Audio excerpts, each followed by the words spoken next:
Confessional number 2. Would you like me to ask you questions? Yes, please. How does it feel to be high roller?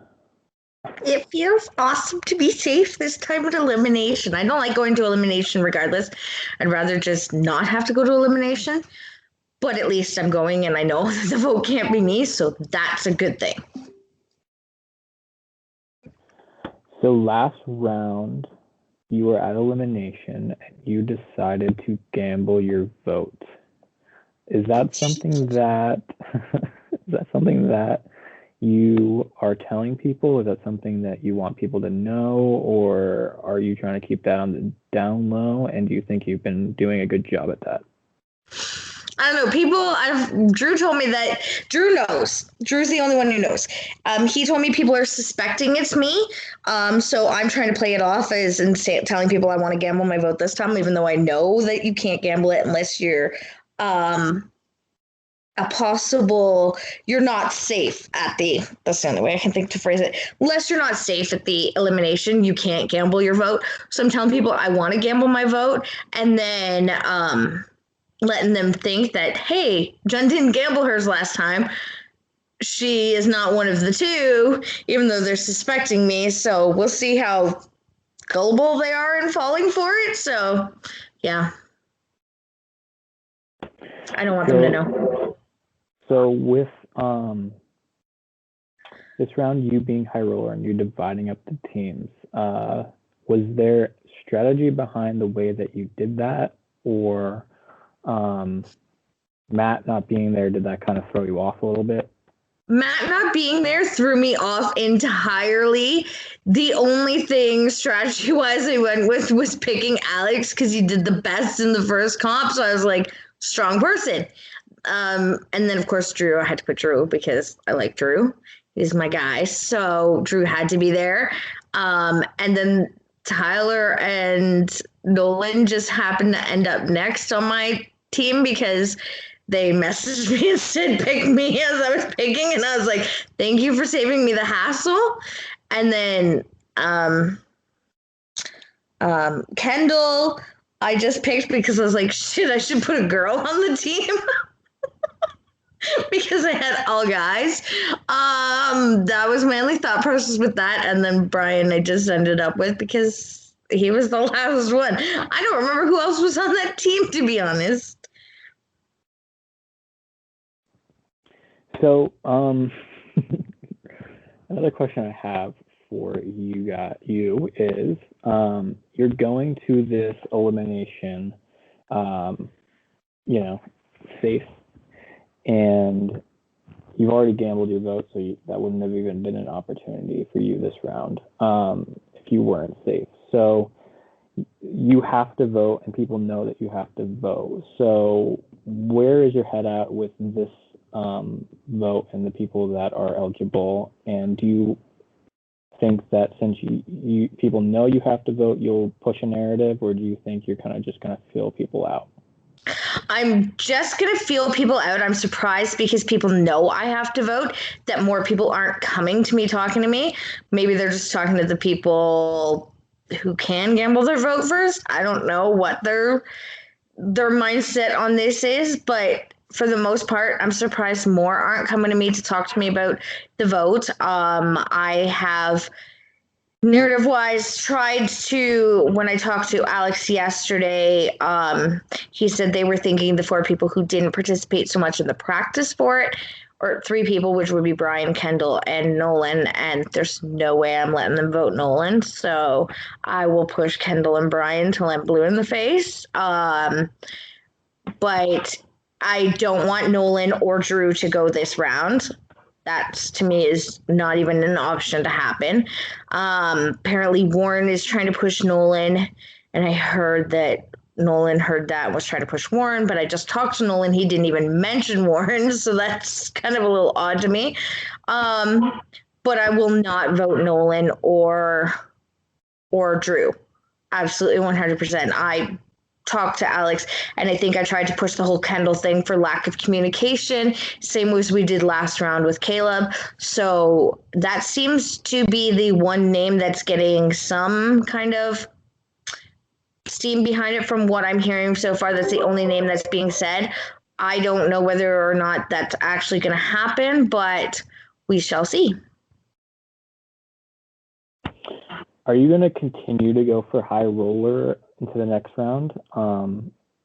And if so, how do you want to split up the teams if that's something you want to do? Yes, I will always continue to try my best in a competition that I do not know how to not do my best. So sometimes I will not do good at all. That's because just those are not the competitions I'm good at. But I don't know how to give 150% in a competition. So I will always try my best in them, even if it makes me win constantly and become a target. It happens. I'm okay with that. I'm okay. It's just the way I am, but I try to be straightforward and honest with people. And if I were to win and I was splitting up the teams, I think I would try to split a little bit more evenly based on the original Flamingo / Golden Nugget teams, because I seem to think they're kind of protecting each other, but I'm also looking at where possible alliances are and splitting them up. So that would be a lot of my thought process going into the next one, splitting it up. So split up alliances, but also splitting up evenly between Golden Nugget and Flamingo, just so that way, if they were to lose, they would have a fair shot at the elimination, and it's not so much 5 against 2 type of thing situation, or however it's split up. Yeah.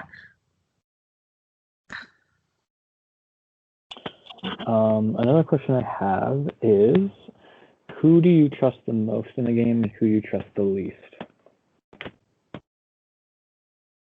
Obviously, I trust Drew the most. He is my final 2. Drew is my guy, so I trust him with my life. Trusting the least at this point, I would have to, I don't know. I don't know who I trust the least. There's people I haven't talked to, so I guess that they would probably be the people I trust the least because they don't want to talk to me.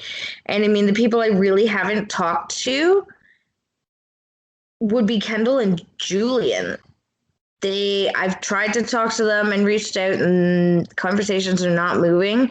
They've basically hit a standstill, so they would be the people I trust the least. I haven't talked to Jack much, but at least I talked to him once on a call, so he has a little bit more trust than Kendall and Julian. But I think just the simple fact that I haven't even talked to Kendall and Julian and have no idea where they stand in the game, they would be the people I trust the least. So you know that 2 people gambled their votes last round, one of them being yourself. Who do you think the other person is? I gambled my vote.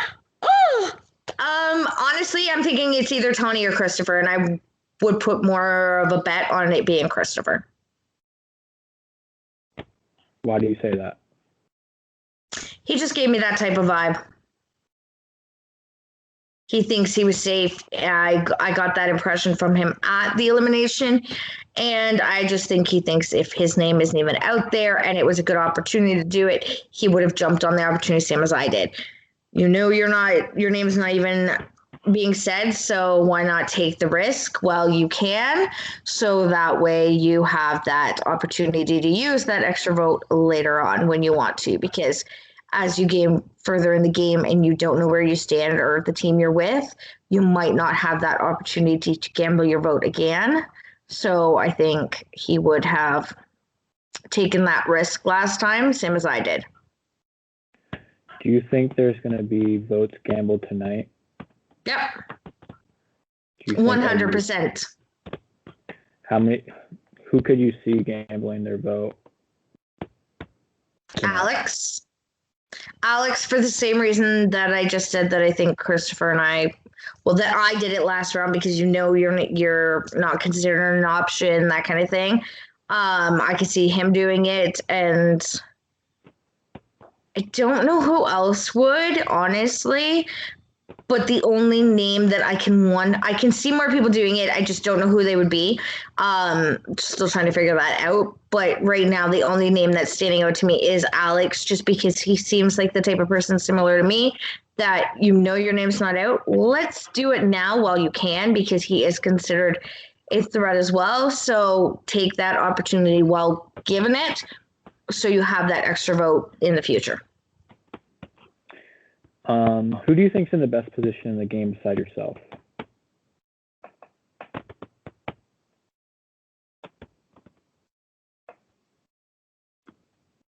Drew.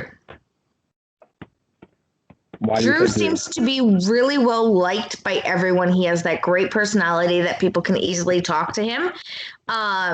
He keeps telling me about people mentioning alliances with him, which just annoys the hell out of me because nobody wants to be in an alliance with me, but that's fine. I'll just power along by myself with Drew in my back pocket. But people don't know Drew and I are that close, which is good. But I think Drew is sitting really good because he is well liked by everyone. He's so easy to talk to, and I think people appreciate that. So I think that for that reason, Drew is in a good position. People might not, everyone would see that Drew's in a great position because they'll think I'm great with Drew, and they don't know that everyone else is great with Drew, that he's close to everyone. Hopefully they don't see that yet. But I think Drew is in a good position just because everyone I talk to does say that they really like Drew and they find he's very easy to talk to. And then there's a live night coming up this weekend, I believe. Do you have any expectations, or do you have any predictions on what's going to happen? No. Okay. So those are all the questions I have for you at the moment. What night is live night? Yeah, let me check for you real quick. I should freaking check my calendar too. I know I saved a copy of the calendar, but I don't remember where. There it is. Sunday. Sunday. Is it at 10? Typically, all the events and eliminations are at 10 Eastern, but sometimes they'll discuss it in the chat to see if not everybody can do it. But usually, yeah, it's pretty safe to say it'll be at 10. Okay, 10 o'clock I can do. Any earlier? Yeah, it'll probably be 10. Okay. But if you have anything else for this confessional that you want to state, it's still going, so you can do it now, or I could stop the recording for you.